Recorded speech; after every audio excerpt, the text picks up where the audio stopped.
لو انت بتحب تتفرج على جرافيكس خش اتفرج على الفيلم، لانك هتحب تتفرج على الفيلم مش هتحب الفيلم.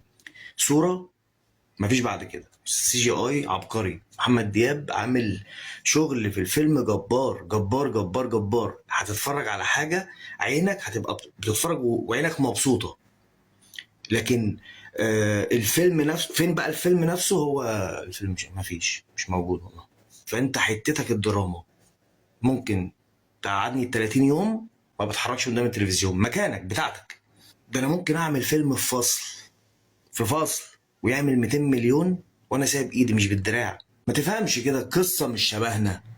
آه يعني الحتة اللي احنا رحنا لها دي مش في تاريخنا اساسا. حتة العبيد دي هي اصلا في العراق.